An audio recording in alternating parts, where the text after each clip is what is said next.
प्यारे विद्यार्थियों, maths angle channel पे आपका स्वागत है। आज हम ऑब्जेक्टिव सेक्शन को करने जा रहे हैं। ये हमारी 12th क्लास का पार्ट सेकंड है, जो आपका 1 आवर के लिए आपको टाइम मिलेगा। तो इसमें हम बेसिकली ऑब्जेक्टिव क्वेश्चंस को करेंगे। मैं साथ साथ में कंसेप्ट भी आपको बताऊंगा। आपको ध्यान रहे कि क्वेश्चन जो है कैसे करने हैं, ये आपको सीखना है। तो सबसे पहले क्वेश्चन नंबर हमारा 1 देखिए। क्वेश्चन नंबर 1 हम शुरू करने जा रहे हैं। देखिए, ये दे रखा था relation on R defined by R equal to, जो रिलेशन डिफाइन कर रखा A B such that A is less than to B. ये हमें गिवन है कि A is less than to B. ठीक है, तो सबसे पहले देखिए जो रिलेशन गिवन है उसको देखिए, A is less than to B. तो हमसे पूछा गया रिफ्लेक्सिव, सिमेट्रिक, ट्रांजिटिव, इनमें से कौन सा सही ऑप्शन है। तो सबसे पहले आपको मैं बताना चाहूँगा रिफ्लेक्सिव को देखिए आप। रिफ्लेक्सिव में क्या होता है, यहाँ पे मान के चलिए कि लेट ए बिलोंग करता है आर में, तो A is less than to ए, ये भी है यहाँ पर, क्योंकि देखो यहाँ पर दोनों एक इनइक्वालिटी दे रखी है, लेस भी और इक्वल भी। तो हम एक टाइम पे एक कोई मान के चलते हैं, क्योंकि 1 इक्वल टू 1 हो सकता है। 1 बिलोंग करता है इफ आर में, तो 1 इक्वल टू 1। यहाँ पर हम इक्वल वाली को इंपॉर्टेंस देते हैं। तो आप इस बात को समझिए। यहाँ पर इसका मतलब क्या हो गया, यहाँ पर जो ए है, ए कोमा ए बिलोंग करता है आर के अंदर। ठीक है, मैं दोबारा से आपको रिपीट करके बताता हूँ कि भाई ए बिलोंग करता है आर में, तो A is less than equal to A. ठीक है, तो ए बिलोंग्स टू आर, मतलब ये रिफ्लेक्सिव हो गया। यहाँ पर आर इज रिफ्लेक्सिव। नहीं समझ में आया, दोबारा से आप देख सकते हैं। देखिए, मैं ये कहना चाहता हूँ कि भाई हम यदि 1 को लेके चलते जो रियल नंबर में बिलोंग करता है, तो ये सिंपल सी बात है, 1 1 के इक्वल होता है। मतलब क्या हो जाता है, 1 बिलोंग्स करता है यहाँ पर आर में।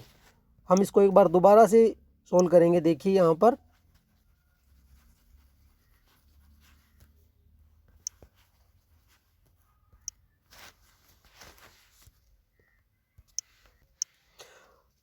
देखिए, एक बार आप क्वेश्चन 1 को देखिए। यहाँ पे गिवन है, जो रिलेशन दे रखा है R equal to a b where a is less than to b. हमें चेक करना है यहाँ पर कि भाई रिलेशन कौन सा यहाँ पे रिफ्लेक्सिव है, सिमेट्रिक है, ट्रांजिटिव, क्या चेक, ये आपको बताना है यहाँ पर।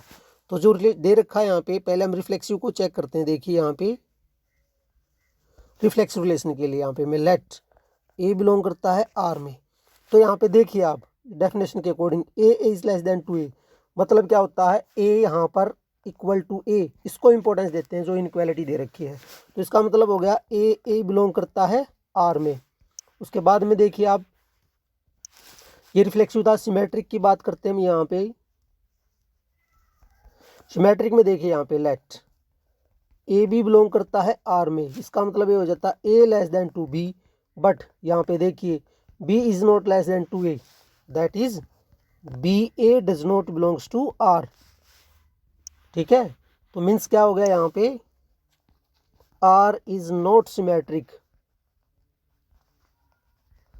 यदि आपको ऐसे समझ में नहीं आया तो एक एग्जांपल लीजिए। देखिए, मैं इसको बताता हूँ डिटेल में। 1 2 बिलोंग करता है आर में, हमने लिया यहाँ पर, तो सिंपल सी बात है, according to definition 1 is less than to 2।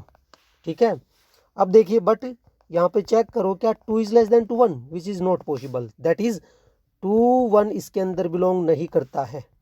ठीक है, तो मीन्स क्या हो गया यहाँ पर, आर जो हमारा रिलेशन वो सिमेट्रिक नहीं है यहाँ पर। ठीक है, अब बात करते हैं हम तीसरे रिलेशन की, ट्रांजिटिव की। देखिए यहाँ पे ट्रांजिटिव, इसके बारे में हम पढ़ने जा रहे हैं। ट्रांजिटिव में क्या होता है, देखिए हम यहाँ पे लेके चलते कि let 1 2 belongs to R, 2 1 belongs to 3 belongs to R. तो इसका मतलब क्या हो जाता है, 1 is less than to 2, simple सी बात है। इसके अकॉर्डिंग हो जाता है 2 इज लेस देन टू 3। इन दोनों से मैं कंपेयर करते तो क्या मिलता, 1 is less than to 3, that is 1 3 belongs to R. इसका मतलब क्या हो गया यहाँ पर कि आर इज ट्रांजिटिव। आप पे डिपेंड करता है कि भाई आप इसमें न्यूमेरिकल वैल्यू लेके चलना चाहते हो या ABC में लेके चल सकते हो। तो देखिए, आप इसको दोबारा से देख सकते हैं। हमने पहला पार्ट किया है, यहाँ पे सिमेट्रिक हो जाता है हमारा, यहाँ रिफ्लेक्सिव हो जाता है। ठीक है, आपने चेक किया है, सिमेट्रिक रिफ्लेक्सिव है हमारा, और जो सिमेट्रिक की बात आती है सिमेट्रिक नहीं है और ट्रांजिटिव है। तो मीन्स हम क्या कह सकते हैं यहाँ पे, आर इज रिफ्लेक्सिव है एंड ट्रांजिटिव है बट नॉट सिमेट्रिक। तो इसके अकॉर्डिंग जो हमारा ऑप्शन मिलता है हमें, और राइट ऑप्शन जो हमारा सी है। तो स्टूडेंट ये हमारा क्वेश्चन नंबर 1 था। उसके बाद में नेक्स्ट देखिए आप,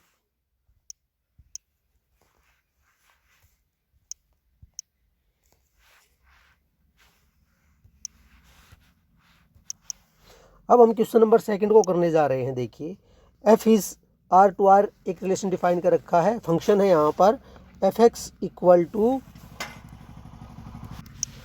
तो एफ एक्स दे रखा है आपको 3x। तो सबसे पहले हम 1 1 की बात करते हैं। यहाँ पे हमारा जो मेन है कंसेप्ट को देखना है आपने।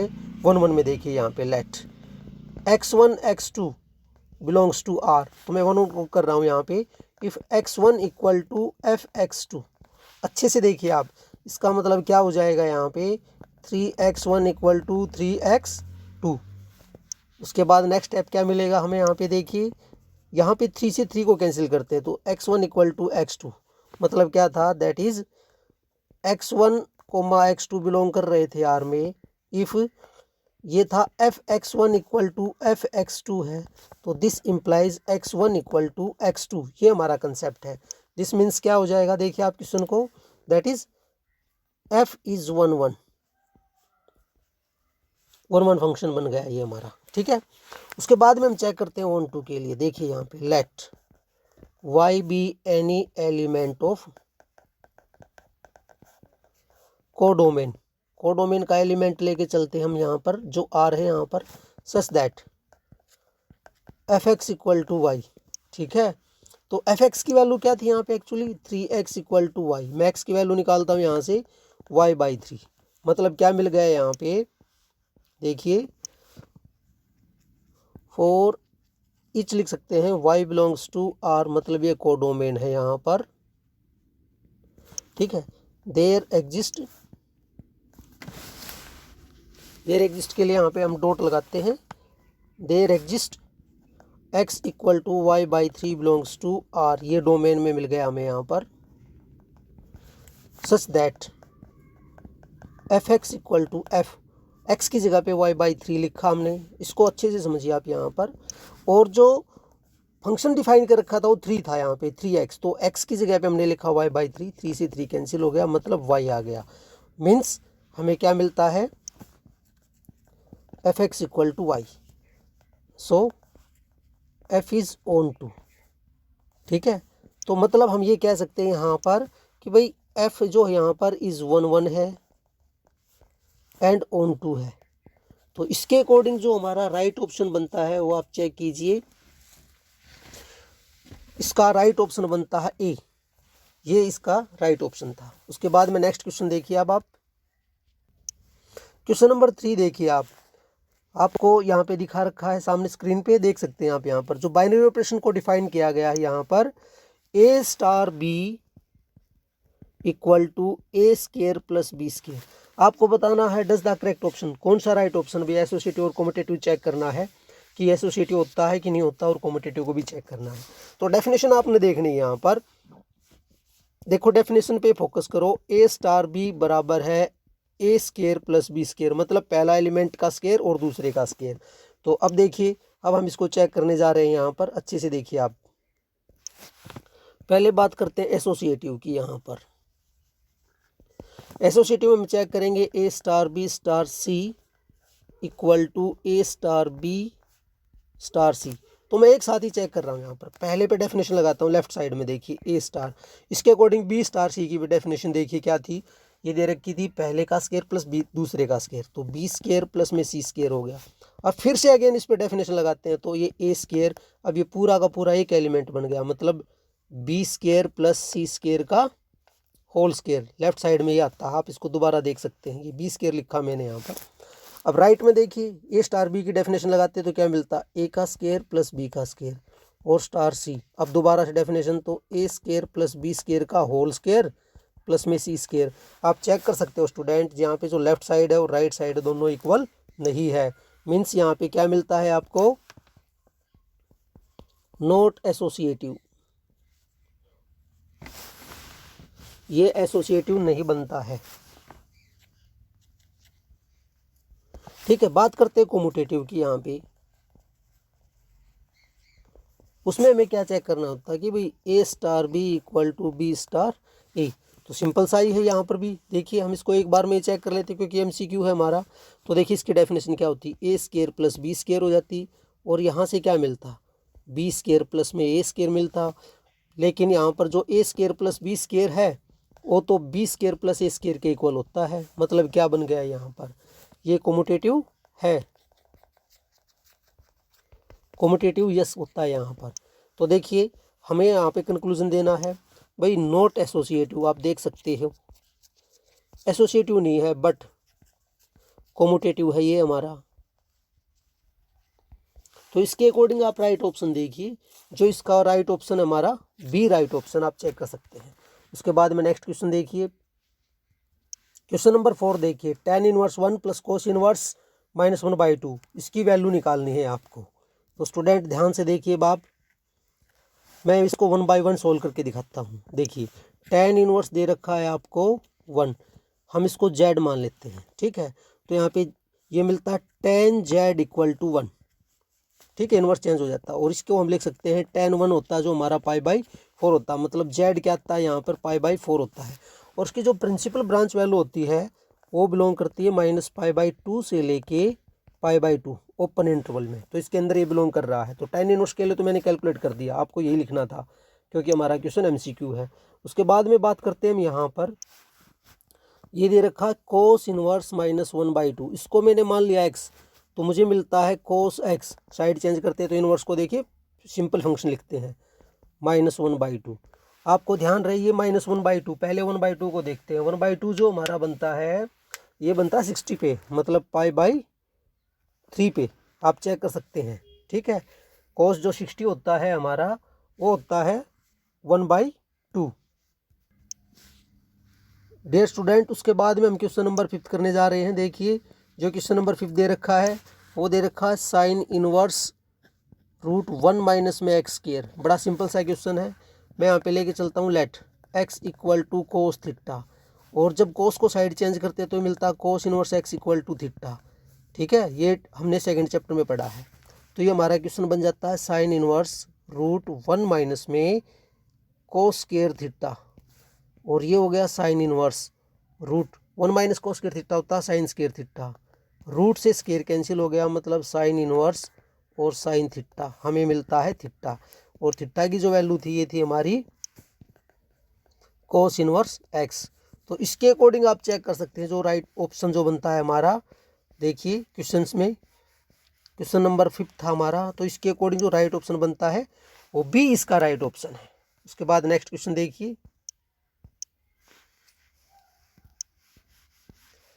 क्वेश्चन नंबर 6 की बात करते हैं हम यहाँ पर।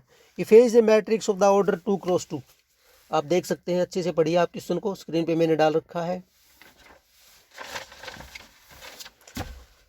जो ए है यहाँ पर मैट्रिक्स, उसका ऑर्डर दे रखा है यहाँ पर ए मैट्रिक्स 2x3 है, और जो बी मैट्रिक्स दे रखा है यहाँ पर उसका ऑर्डर दे रखा है 3x2। देखिए स्टूडेंट, इसको समझाने से पहले मैं आपको बताना चाहूँगा कंसेप्ट को। देखिए यहाँ पर भाई मान के चलिए ए हमें मैट्रिक्स दे रखा है, इसका ऑर्डर m×n है, और बी दे रखा है n×p। तो मल्टीप्लिकेशन करने के लिए ध्यान रखें, पहले मैट्रिक्स का तो जो कॉलम होता है ओ, और जो सेकंड होता है उसका रो इक्वल होना चाहिए, पहली कंडीशन ये होती है। और जब मल्टीप्लिकेशन करते हैं ए बी की तो ये आएगा हमें ऑर्डर m×p, क्योंकि n और n दोनों यहाँ पे इक्वल हो गए।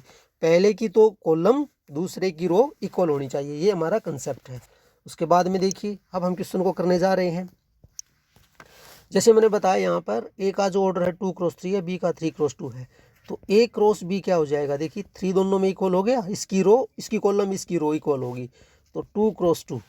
तो इसके अकॉर्डिंग आप देख सकते हैं बी का जो ऑर्डर बनता है 2x2, मतलब हमारा राइट ऑप्शन ए है। ये क्वेश्चन नंबर 6 था। उसके बाद में देखिए क्वेश्चन नंबर 7 को भी देखिए, यहाँ पे साथ में A and B are 2 invertible matrix of the same order, which of the following is always true. Invertible matrix दे रखे हैं आपको यहाँ पर, और कौन सा यहाँ पे सही मिलता है ये आपको बताना है।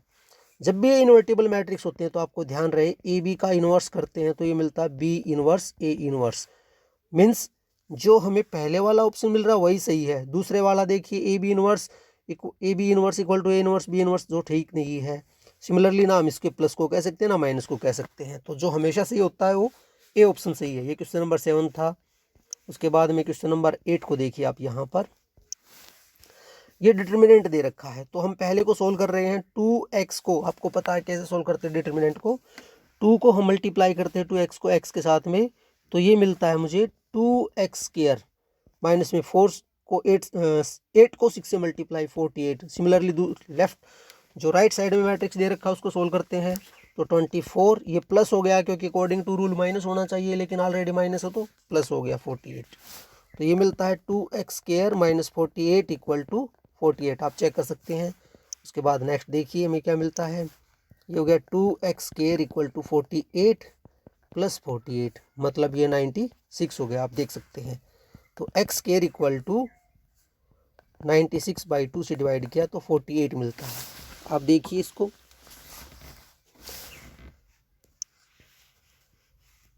तो x स्क्वायर हमें मिल गया 48।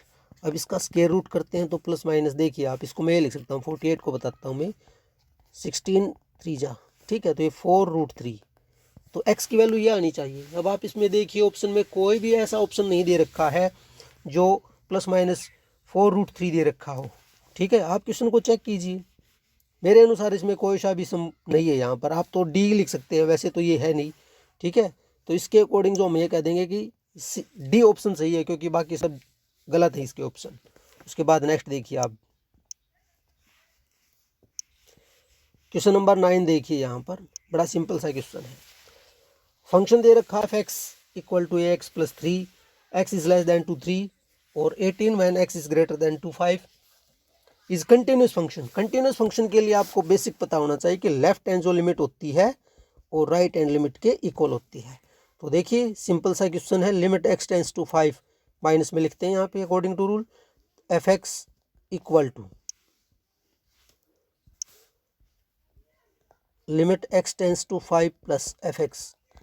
तो यहाँ पे लेफ्ट की जो वैल्यू होगी यहाँ पर आप देख सकते हैं क्वेश्चन में भी ये ax प्लस 3 है, तो मैं इसके अकॉर्डिंग लिख रहा हूँ limit x tends to 5, minus लिखा 5 के ऊपर ax प्लस 3, राइट में भी लिख रहा हूँ एक साथ में limit x tends to 5 positive, और यहाँ पर वैल्यू 18 है। बस सिंप्लीफाई कीजिए अप्लाइंग द लिमिट। देखिए a को मैंने एज इट इज लिखा, x की जगह पे 5 लिखा, प्लस में 3 इक्वल टू 18। क्वेश्चन होने वाला है बस।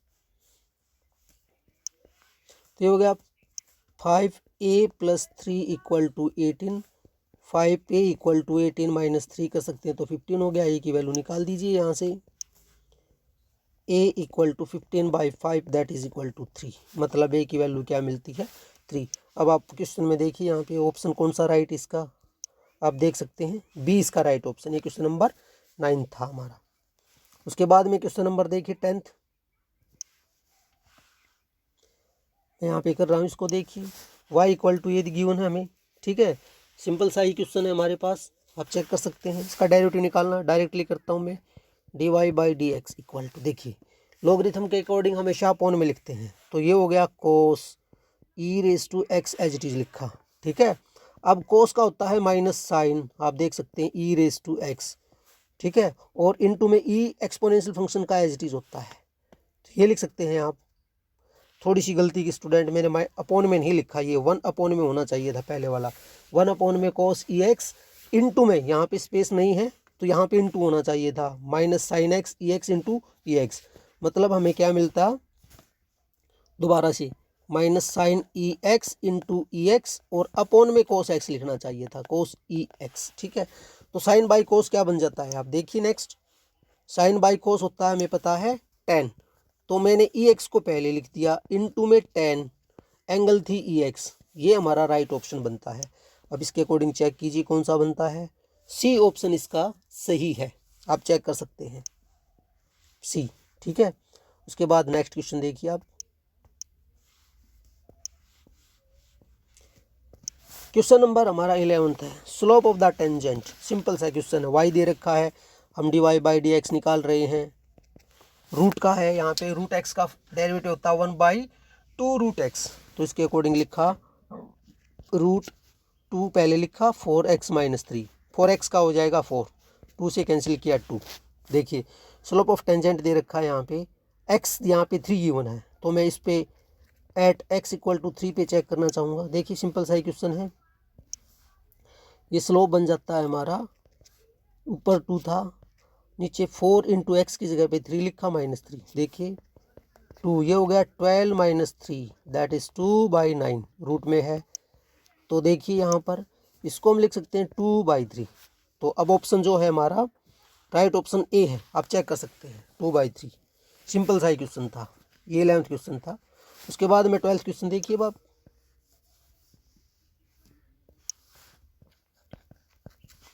tan इनवर्स x अपॉन में 1 प्लस में एक्स स्क्वायर। मैं यहाँ पे ऐसा मान के चलता हूँ कि let tan inverse x equal to z मान लिया मैंने, ठीक है। तो इस क्वेश्चन के अकॉर्डिंग देखिए यहाँ पर हमें क्या मिलता है, इसका डेरिवेटिव जो करते हैं ये होता है 1/1 प्लस में x square d x equal to d z, ठीक है। तो क्वेश्चन में पुट करके वैल्यू कैलकुलेट कर रहा हूँ मैं। देखिए ये मिलता है मुझे डी जेड बाई, हमने tan इनवर्स को माना था यहाँ पे, तो tan इनवर्स की जगह पे z हो गया, और z का इंटीग्रेशन हो गया, इसकी पावर 1 थी तो 2 हो गया, अपॉन में 2 प्लस में c। लास्ट में हम z की जगह पे वैल्यू पुट कर देंगे, ये हो जाएगा tan इनवर्स x का स्क्वायर बाई 2 प्लस में c, ये अपॉन में 2 है यहाँ पर, ठीक है। अब राइट ऑप्शन को देखिए यहाँ पर, इसके अकॉर्डिंग जो हमें ऑप्शन मिलता है 12th क्वेश्चन का, वो हमें ऑप्शन मिलता है यहाँ पर c, आप चेक कर सकते हैं, सी इसका राइट ऑप्शन है। ये क्वेश्चन नंबर 12 था। नेक्स्ट देखिए,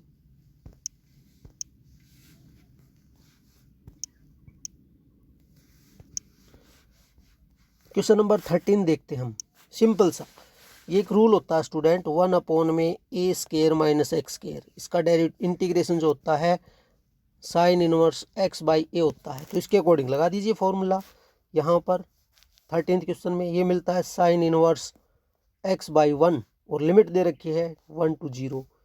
देखिए तो अब साइन इनवर्स एक्स की जगह पे 1/1 और माइनस में साइन इनवर्स 0 लिखते, तो साइन इनवर्स 1 होता है, ये वैल्यू होती है π/2 पे, और ये 0 दैट इज π/2 इसका राइट ऑप्शन है। तो इसके अकॉर्डिंग जो हमारा राइट ऑप्शन है ए, आप चेक कर सकते हैं, ठीक है। उसके बाद में नेक्स्ट क्वेश्चन देखिए 14th, find the area of this curve. ये क्रव दे रखा हमें, इसका एरिया निकालना है, Y square equal to X दे रखा है। आपको पता होगा बेसिकली हमने ये 11th क्लास में पढ़ा था, ये हमारा राइट वर्ड पैराबोला बनता है, ठीक है। ये y square equal to x, और लिमिट दे रखी है यहाँ पर x to 0, 0 यहाँ पर हो जाएगा और 1 यहाँ पर हो जाएगा, देख सकते हैं। इसका एरिया निकालना है, ये हमें निकालना है, ठीक है। तो यहाँ से वाई स्क्वायर इक्वल टू जो x है, y की वैल्यू निकालता है इन टर्म्स ऑफ x, तो ये हो जाता है रूट में x, ठीक है। बस कैलकुलेशन कीजिए, बस इसका एरिया निकाल रहे हैं हम यहाँ पर, limit 0 to 1 root x dx। देखिए ये मिलता है मुझे x की वैल्यू, ये पावर होगी 3/2, और ये इसको लिख सकता हूँ 2/3, 1 to 0 लिमिट अप्लाई कीजिए बस, तो ये हो जाता है 2/3 इंटू एक्स की जगह पे 1 लिखा हमने, 3/2 माइनस 0 हो जाएगा, 2/3 इसका राइट ऑप्शन है, चेक कर सकते हैं आप। इसके अकॉर्डिंग जो हमारा राइट ऑप्शन है, देखिए यदि हमें इसका डबल निकालना होता, मेरी बात को सुनना, ये निकालते तो मैं इसको 2 से मल्टीप्लाई भी करता यहाँ पर, इसको यहाँ पर 2 से मल्टीप्लाई करते हैं हम यहाँ पर, ठीक है। तो आप चेक कर सकते हैं, हमें तो वैसे एक ही पार्ट का निकालना था, इसकी ज़रूरत नहीं है 2 से मल्टीप्लाई करने की, तो नो नीड ऑफ इट। तो जो हमने निकाला है ऑप्शन हमारा 2/3, यही इसका राइट ऑप्शन है, आप चेक कर सकते हैं। इसके अकॉर्डिंग हमारा ऑप्शन जो है राइट बी है, ठीक है। उसके बाद नेक्स्ट देखिए क्वेश्चन नंबर 15 देखिए, differential equation of the family of the curve दे रखी है, where A B the arbitrate, इसका सॉल्यूशन कौन सा बनता है। सिंपल सा क्वेश्चन है, y equal to A sine X plus में बी। यहाँ पे देखिए दो कांस्टेंट है a और b, तो दो बार इसका डेरिवेटिव हम निकालेंगे। तो पहले निकालते हैं derivative, dy by D X, A sine का हो जाता है कोस x प्लस बी, इसका again derivative dy by D X D square Y upon D x square equal to A, cos का होता है माइनस, इसलिए माइनस लगा दिया मैंने ए के आगे, साइन x प्लस में b। सिंपल सा क्वेश्चन था। अब देखिए स्टूडेंट, जो ऊपर हमने लिखा है d square y d x square equal to, ये जो मिलता है मुझे, ये मिलता है y। ठीक है, y कोई साइड लिखा, तो देखिए क्या मिलता है मुझे, d square y d x square plus y equal to 0। इसके अकॉर्डिंग जो राइट ऑप्शन आप देख सकते हैं, सी इसका राइट ऑप्शन है। ये क्वेश्चन नंबर 15 है। उसके बाद नेक्स्ट देखिए,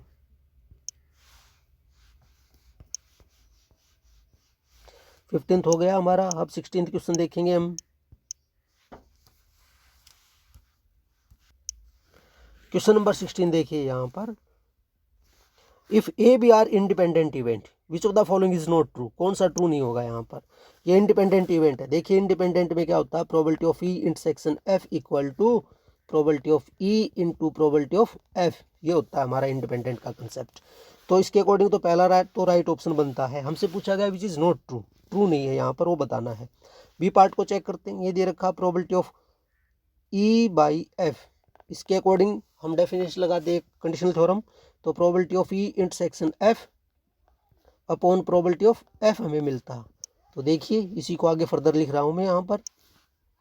ये इंडिपेंडेंट थे, तो ई इंटरसेक्शन एफ की जगह पे probability of E into probability of F upon में प्रोबेबिलिटी ऑफ एफ, इससे ये पार्ट कैंसिल हो गया, मतलब प्रोबेबिलिटी ऑफ ई मिलता है। तो देखिए ऑप्शन में क्या है, बी भी हमारा इसका मतलब सही है।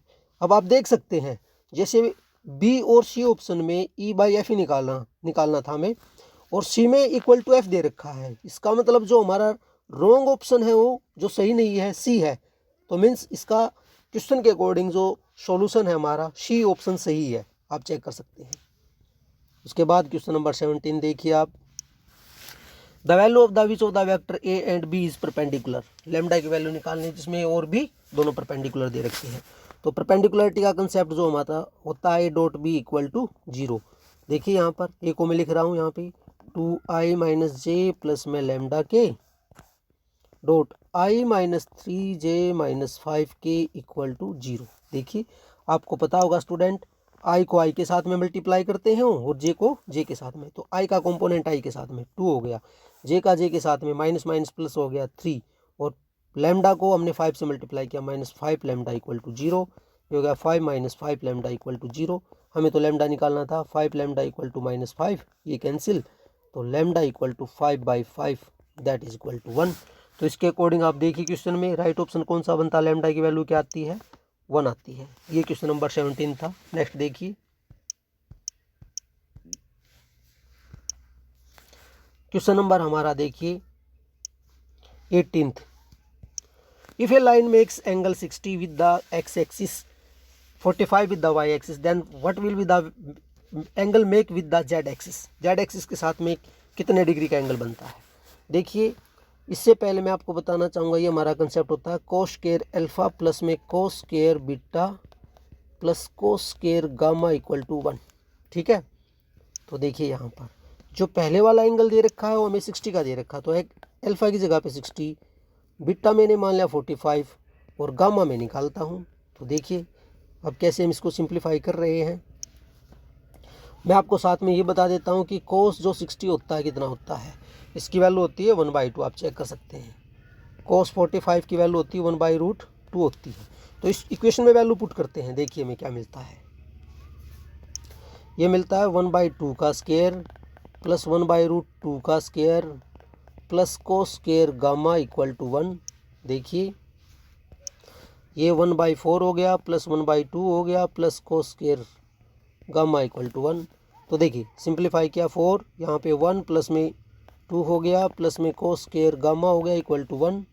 नेक्स्ट स्टेप देखिए, ये 3/4 प्लस में cos square gamma equal to 1, तो cos square gamma equal to 1 minus 3/4, simplify कीजिए आप इसको 1/4 मिलेगा, अच्छे से चेक कर सकते हैं। तो ये हो जाएगा यहाँ पे cos square gamma equal to 1/4 और cos gamma equal to root में निकालते स्क्वायर रूट करते तो इसका 1/2 मतलब 45 डिग्री का। आप ये चेक कर सकते हैं, इसको अच्छे से चेक कीजिए। यहाँ पे ये क्वेश्चन नंबर हमारा 18 है, आप देख सकते हैं। अब इसका राइट ऑप्शन देखिए हमारा कौन सा बनता है। थोड़ी सी मिस्टेक की स्टूडेंट, एक बार दोबारा देखिए। ये 1/4 था, 1/4 का हम स्क्वायर रूट करते तो ये 1/2 होता। मैंने मिस्टेक की है, तो ये यहाँ पर 1/2 आएगा, ना कि ये। फिर से देखिए एक मिनट, तो ये मिलता है कोस गामा इक्वल टू 1/2, और ये होता है हमारा कोस 60 पे, मतलब π/3 पे कोस 60 की वैल्यू होती है 1/2। तो इसके अकॉर्डिंग ये जो 45 था ये मेरा गलत है, थोड़ा सा ध्यान दीजिए। गामा की जो वैल्यू आती है यहाँ पे 60 आती है। तो अब राइट ऑप्शन को चेक कीजिए। क्वेश्चन नंबर 18 में देखिए क्या दे रखा था हमें क्वेश्चन नंबर 18 में। राइट ऑप्शन जो इसका सी है, आप दोबारा से चेक कर सकते हैं। उसके बाद में देखिए हमारा question number next fill in the blank का है यहाँ पर क्वेश्चन, हम इसको करेंगे क्वेश्चन नंबर 19। ये हमें फोग निकालना है। एफ फंक्शन दे रखा है R2R, आप देखिए जी फंक्शन दे रखा है R2 1 - 1। Composition of the two function के लिए पहले फंक्शन की जो है कोडोमेन और दूसरे फंक्शन की जो डोमेन होती है इक्वल होनी चाहिए। तो पहले की तो जो कोडोमेन है R है और दूसरे की R बराबर है, तो ये फोग यहाँ पे डिफाइन हो सकता है। तो अब देखिए, अब हम क्वेश्चन को करेंगे। मैं यहाँ पे साइड में लिख रहा हूँ कि भाई fx क्या दे रखा हमें यहाँ पे, fx गिवन है यहाँ पे x², और gx दे रखा है हमें यहाँ पर sin x। मुझे निकालना है फोग x, ठीक है। तो इसके अकॉर्डिंग देखिए, अब आप ये डेफिनेशन के अकॉर्डिंग f gx मैंने लिखा है यहाँ पे, आप अच्छे से देखिए। तो f को एज इट इज लिखा, gx की वैल्यू क्या थी, ये थी sin x। अब f की डेफिनेशन क्या थी, यदि यहाँ पे x होता तो x का स्क्वायर देता है, तो साइन है तो ये साइन का स्क्वायर देगा, ठीक है। ये हमारा फिल इन द ब्लैंक था। तो इसके अकॉर्डिंग जो राइट आता है यहाँ पर साइन स्क्वायर x ये आता है। ये क्वेश्चन नंबर 19 है, आप चेक कर सकते हैं, ठीक है। उसके बाद में देखिए क्वेश्चन नंबर 20 को देखिए बाप, ये क्वेश्चन नंबर 20 है। ये दे रखा कोस ब्रैकेट 2 साइन इनवर्स -1/2। तो सबसे पहले मैं इसको साइन इनवर्स -1/2 को सोल्व करता हूँ। इसको मैंने मान लिया t मान लिया, तो ये हो गया sine t equal to -1/2। Sine की जो वैल्यू 1/2 होती है 30 पे, मतलब π/6 पे, आप देख सकते हैं। और ये जो साइन फंक्शन होता है हमारा ऑड फंक्शन होता है, मतलब साइन इनवर्स नहीं, साइन -x को हम लिख सकते हैं -sin x, ठीक है। तो इसकी जगह पे मैं लिख सकता हूँ यहाँ पर साइन -π/6, मतलब t की वैल्यू होगी -π/6, आप चेक कर सकते हैं। तो अब क्वेश्चन को देखिए, यहाँ पर अंदर वाला पार्ट तो मैंने सोल्व कर लिया। तो ये था कोस 2, साइन इनवर्स की जगह पे आएगा यहाँ पर -π/6, 2 से ये कैंसिल किया 3 हो गया, ये हो गया कोस -π/3। स्टूडेंट आपको पता होना चाहिए जो कोस फंक्शन हमारा होता है वो इवन फंक्शन होता है, मतलब इसको हम π/3 लिख सकते हैं। मतलब ये होता है कोस -x बराबर है कोस x होता है, ठीक है। तो कोस कितना हो गया, ये 60 हो गया। कोस 60 पे वैल्यू कितनी होती है 1/2। तो अब आप देखिए इसके अकॉर्डिंग हमें क्या मिलता है यहाँ पे आंसर। देखिए जो ये 4 ऑप्शन दे रखे हैं इनमें से जो 1/2 है ये हमारा इसका राइट ऑप्शन है। तो स्टूडेंट इस वीडियो में पहले 20 क्वेश्चन को ही सोल्व कर रहे हैं, बाकी जो पार्ट रह गए हैं हमारे 20 क्वेश्चंस रह गए उसको हम नेक्स्ट वीडियो में सोल्व करेंगे। तो उम्मीद करते हैं कि आपको कंसेप्ट समझ में आए।